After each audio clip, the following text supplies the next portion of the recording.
બંધ કરો, વેપારીઓને ધમકી આપવાનું બંધ કરો, સરકારના ચમચા બનવાનું બંધ કરો,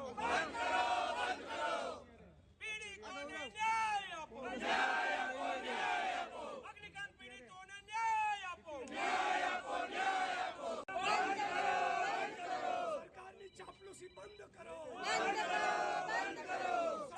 सरकार डरती है, पुलिस को आगे करती है, जब भी सरकार डरती है।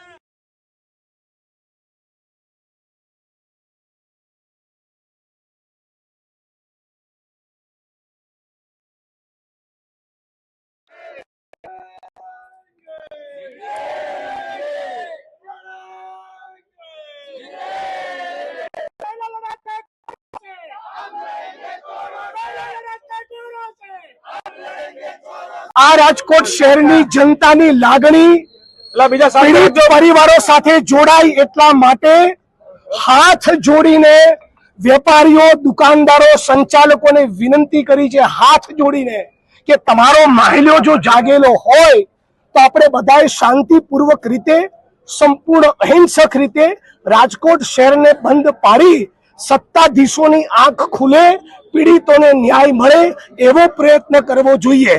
પરંતુ સત્તાની, સરકારની ચાપલુસી કરવા ટેવાયેલી આ પોલીસે શાળાના સંચાલકો, વેપારીઓ અને અમારી ટીમના માણસોને ડરાવવાની, ધમકાવવાની, કોણ કોણ કાલે રોડ ઉપર ઉતારવાનું છે એની યાદી મંગાવવાનું શરૂ કર્યું છે. આંદોલનને તોડી પાડવાની કોશિશ કરી છે અને પીડિતોને ન્યાય આપવાની વાતો છોડો. સાવ કરોડરજ્જુ વગરની આ પોલીસ જે દારૂ જુગારના અડ્ડા નથી બંધ કરાવવા માંગતી, એ પોલીસ લોકોને ડરાવી રહી છે જેથી કાલે રાજકોટ બંધ સફળ ના થાય. એ રાજકોટના અને ગુજરાતના અગ્નિકાંડના ભોગ બનેલા પીડિત પરિવારો અને આંદોલન સાથેની ગદ્દારી છે.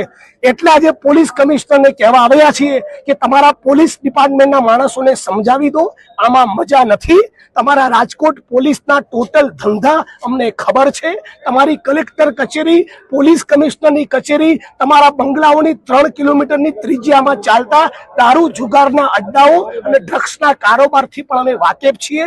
અત્યારે એમાં પડવા નથી માંગતા. શાંતિપૂર્વક રીતે હાથ જોડી રાજકોટને બંધ કરવા દો જેથી પીડિતોની લાગણી અને માગણી એ ગાંધીનગર સુધી પહોંચે. અને તમારામાં એટલી બધી ત્રેવડ હોય, હું સતત કહી રહ્યો છું કે જે લોકોએ જુગાર કાંડમાં તોડ કર્યો એમની સામે એક્શન લઈને બતાવો તો માનીએ કે તમારામાં પાણી છે. આવતીકાલે આ બંધ નહીં કરવા દે, પોલીસ ખુલ્લું રાખશે અથવા તો ખુલ્લું રખાવશે. પોલીસે જે કરવું એ કરે. અમે અમારા નિર્ધારમાં આગળ વધવાના છીએ. કાયદો અને વ્યવસ્થાનું સન્માન કરીએ છીએ, આ દેશના બંધારણનું સન્માન કરીએ છીએ.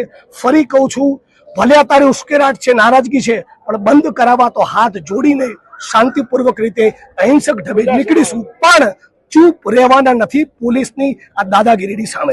એક વાત બહુ સ્પષ્ટ